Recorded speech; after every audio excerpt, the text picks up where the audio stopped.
Now, there definitely are physiological reasons that you'd want to incorporate a standard warm-up into your routine.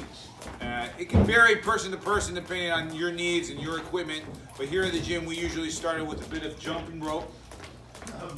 Basically what you want to do is get your heart rate up there, elevated for a period of time around 10 minutes. Nothing too intense, but nothing too easy as well. At about the 10-minute mark, your body starts to really go into work mode.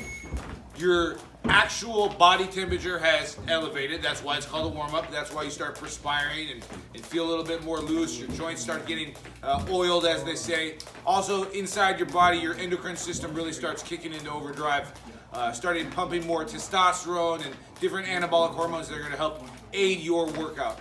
But I think the minimum should be about 10 to 20 minutes of some sort of moderate intensity activity. For instance, the jump rope, but it could definitely be the bike, it could be a light jog, it could be a number of things. It's just anything that you're going to consistently do to keep that heart rate elevated for that period of time. On those specifics of the jump rope, you do have a few different choices that I want to go over with you. Here, we got the standard licorice rope, as they say. I think these are your best bet. They're the most economic. I think this thing cost me about $2.99, so you really can't beat that. But you do have ones that are equipped with ball bearings to help you with a little rotation and perform those revolutions. And you have weighted ones that have about 1.5 to 2 pounds on the handle to make your jumping rope more intense. We don't need to do that today. We'll stick with this licorice rope. The basics of jumping rope, I want you to grab it like you're pinching something, your index finger and your thumb.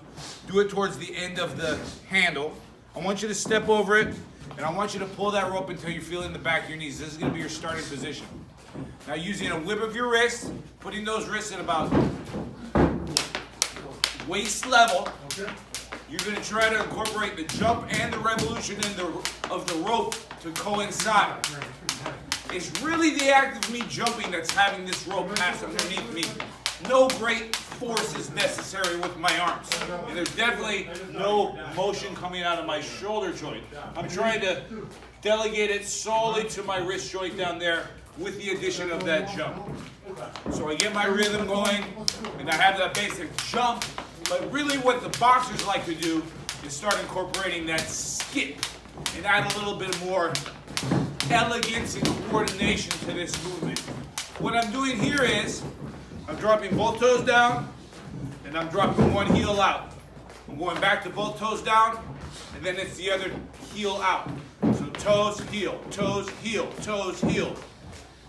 And if you start paying attention to boxers, you'll find that this is the way that the majority of them jump rope as they're warming up in the beginning. Like I said earlier, in the time frame of about 10 minutes, which in my gym with the bell system is around 3 rounds. 3 rounds plus 2 30-second breaks equals 10 minutes. How perfect is that? You just find your happy place and keep it going. Some of the mistakes I commonly see are people applying too much intensity to their jumping rope and jumping in a way that's just not going to be sustainable at all. Remember, this is your warm-up, and it should be a moderate intensity. It should not be a Mount Everest hill climb, all right? So try your best to jump only enough for that rope to pass underneath your legs. Try not to use your arms whatsoever. Try to use your wrist. That's also going to help you tremendously.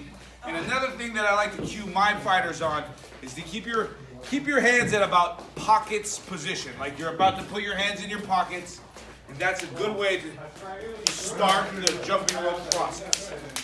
So you've completed that 10 minutes of jumping rope or whatever your particular modality is. Now we have to get into some sort of ranges of motion, helping our joints prepare for the training day ahead of us.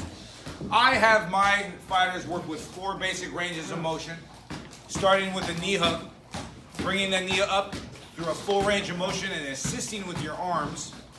Now, I hesitate to call this stretching because it's not. It is a range of motion. You're not trying to improve your range of motion right now. You're just trying to work through your existing range of motion.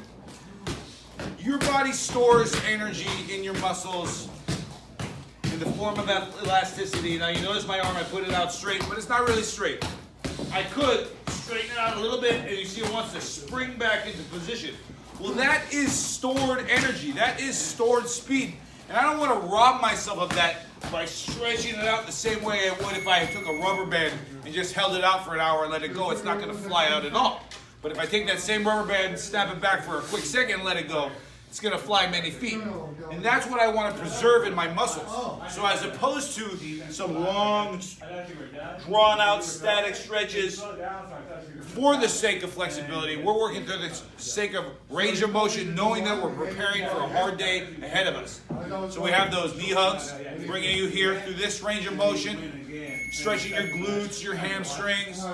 We have an ankle pull that's going to be now for the front part of your legs and your thighs, your quadriceps, your tibialis anterior. We definitely don't forget about that IT band as we come up for a little piriformis stretch, bringing that leg up towards your belly button.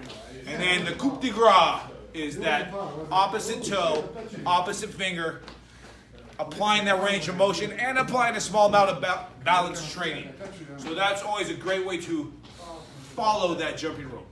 So the next portion of a warm-up that we do here in the gym is followed by shadow boxing. This is an integral part to all boxing training. I think you won't walk into any boxing gym and not see some fighter shadow boxing in some way.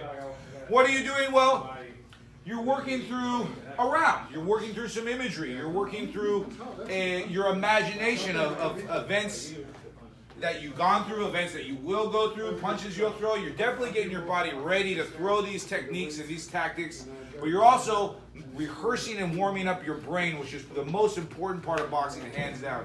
So here you see Christian working through some shadow box. Again, it's not at the highest pace, it's not at the highest intensity. By design, you're still letting your body warm into that killer intensity. But you are maintaining your technique, you are maintaining your balance. The problem some people have with the shadow box is they just don't have much experience in boxing in general, so it's tough for them to imagine scenarios that they've never been in. Christian, on the other hand, making it look great. So like I said, you're going through different scenarios, different tactics, different techniques that would happen in the ring, and that's what you should be focusing on warming up and rehearsing. What you shouldn't be doing is just going blindly through a technique and back like this is a karate class or something like that. We're getting ready to break boards, because we're not getting ready to break boards, we're getting ready to break chins, all right?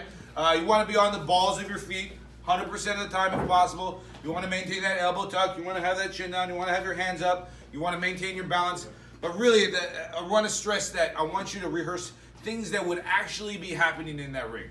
Now you see that Christian has added some elastic bands to help him with some added resistance to these techniques.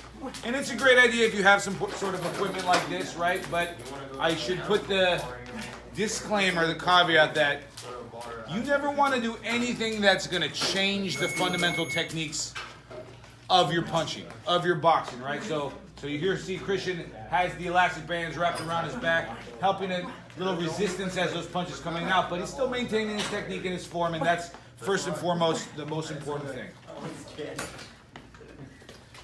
So now Christian has moved to some dumbbells, some light dumbbells in his hand, and this is something I'm sure most people have at home that they can use. And like I said about the elastic bands, it is a great addition to add some resistance to those techniques, to those tactics, to those strategies. But again, please, don't do anything that's going to change the fundamental technique of these punches. You still have to be practicing your applicable boxing technique. So in a little review today, I've taught you guys the way that we get warmed up here at Outlaws Boxing, and the way that you can start getting warmed up to start your training at home. Went over that moderate intensity jumping rope, but like I said, it could be jogging, it could be bicycle, it could be an airdyne bike, or whatever piece of equipment you have at home. Then our fighters went into their range of motions to get prepared for the training day ahead of them. And then we got right into our specific warm-up, which is that shadow boxing, rehearsing those tactics, techniques, and strategies. And next episode, I'm going to show you some of those punches so you have some punches to be throwing at home yourself. See you then. Like and subscribe.